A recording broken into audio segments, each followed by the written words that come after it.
So one of the promises of Allah in the Akhirah is وَأَنْتُمْ لَا تُظْلَمُونَ. You're not going to be wronged. And if you're thinking that somebody who gets accused, for example, their dignity gets torn to shreds because they got falsely accused, right?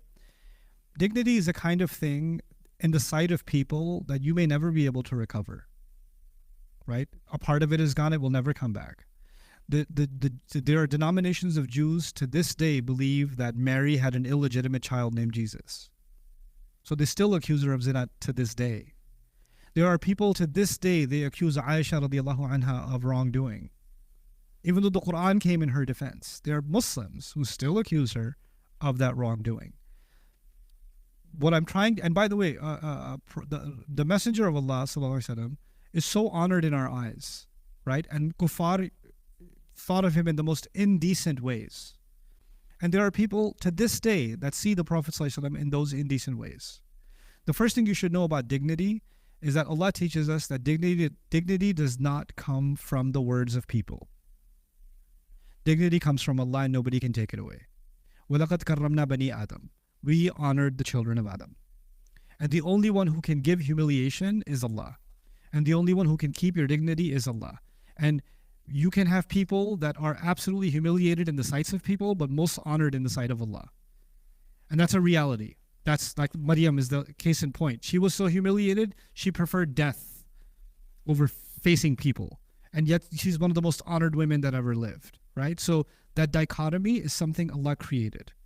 And of course, the prophets themselves are some of the most consistently humiliated people in all of history. Like nobody was insulted more. I don't think any one living human being can argue they were insulted more and humiliated more publicly in their life than Nuh alayhi salam. And yet he's the most honored prophet at the same time, right? But honored by who? Salamun ala al-mursaleen. Allah himself sends salam on the mursaleen. We are just an extension of that. But the primary honor of the prophets is not from us. It's from Allah. And that's the same of us too. فَلِلَّهِ الْعِزَّةِ وَلِرَسُولِهِ وَلِلْمُؤْمِنِينَ. The Muhajirun in Mecca, when they were in Mecca, they were called, by the hypocrites, they were called the dogs of Mecca. Because they were living off of our scraps. That's what they were called, you know? And what did Allah respond with in Surah Al-Munafiqun when these insults were hurled at the Munafiqun? Allah said, وَلِلَّهِ الْعِزَّةُ وَلِرَسُولِهِ وَلِلْمُؤْمِنِينَ. Dignity and authority belongs only to Allah and to His Messenger and to the true believers. In other words, no words can take that away. Words cannot take that away. So if you're looking for redemption in this world, that somehow people's opinions will change and I'll no longer feel humiliated by the tongues of people or the way they look at me or the way they perceive me and all of that, that may never happen. And that's not Allah's promise. But Allah's promise is that not one of their insults went unnoticed.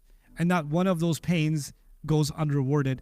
وَيُوَفَّى إِلَيْكُمْ وَأَنْتُمْ لَا تُظْلَمُونَ. It will be all given back to you. You will not be wronged at one least bit.